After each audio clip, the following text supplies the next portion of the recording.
Alright, let's see here. It's funny how these things come to you sometimes. Almost all the time, really. I was putting the garbage out, I don't know, half an hour ago. Sun was still down, it was dark. I was walking up the path, and the words start flowing in my head. It's not a voice. I'm not crazy. But I really do think that it might be God. Whatever that means. It just starts flowing. I'm not thinking. It starts coming from somewhere. And I gotta run. I gotta focus real hard so my fingers hit those keys. Because I can't forget any of it. And it just keeps flowing. I start typing and I catch up. And then it's done. And then I have to read it, which is what I just finished doing. I sat there and I read it for about an hour maybe, trying to make sense of it, because it's not something that I sit down and think about. I have to read it and I have to analyze it just as much as anyone else would. That's why I think it's God.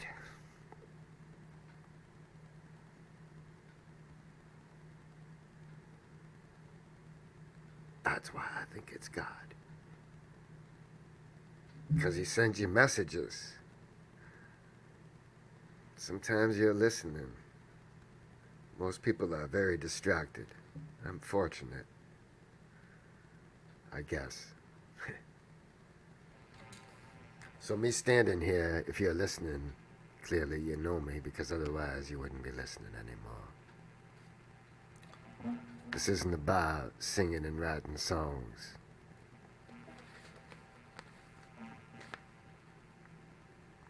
This is about growing a soul. This is about when I get back to heaven and the Lord asks me how I spent my days and what did I learn. I think we'll do it in E, nice and easy, because I want to hear myself when I listen back to this. Clearly dicted. Do you understand? All right, here we go. Double-edged sword.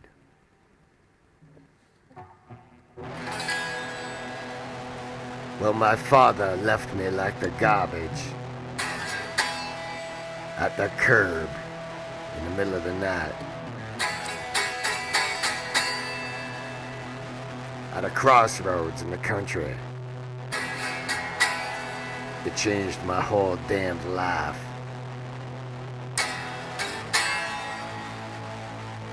I was a redhead adopted hunchback child. I learned to love the hurt.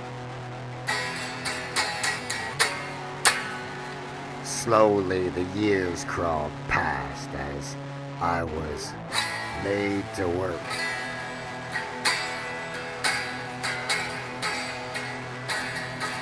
Finally, I fell that one last time. No more sleeping in my truck at lunch.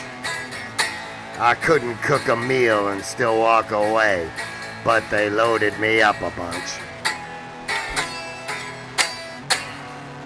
Time left me skin and bones. The steel rods against my spine. The torture made my eyes water. But whenever someone else would ask, I would be just fine.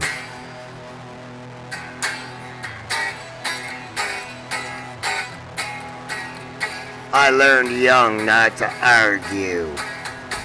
I learned you don't talk back.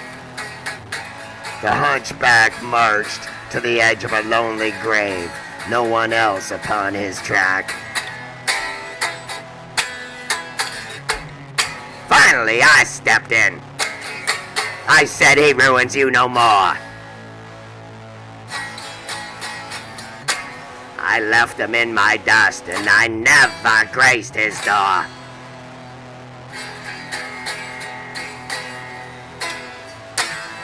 Just before he died, he called to say I never came around.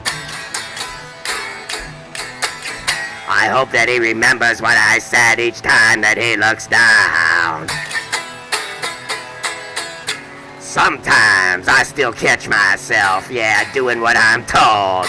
But that ain't how I got this far, or how the hunchback got this old.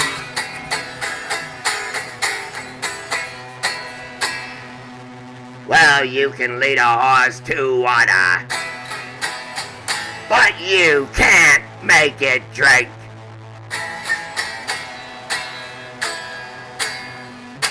You can try to toughen up a hunchback child, but instead, it'll learn to faint.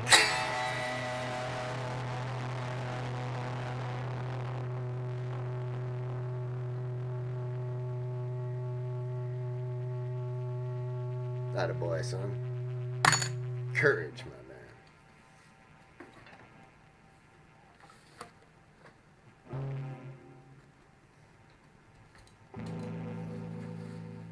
Now I'm gonna listen back to that.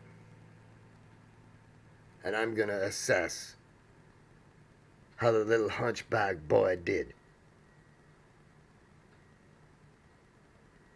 And then we're gonna write some more, probably. But this will get dealt with.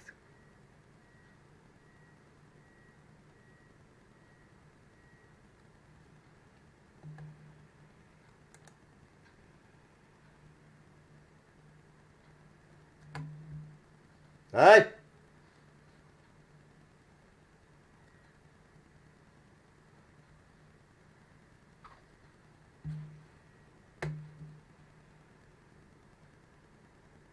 Still watching, right? I don't know who you are. But you're a different sort.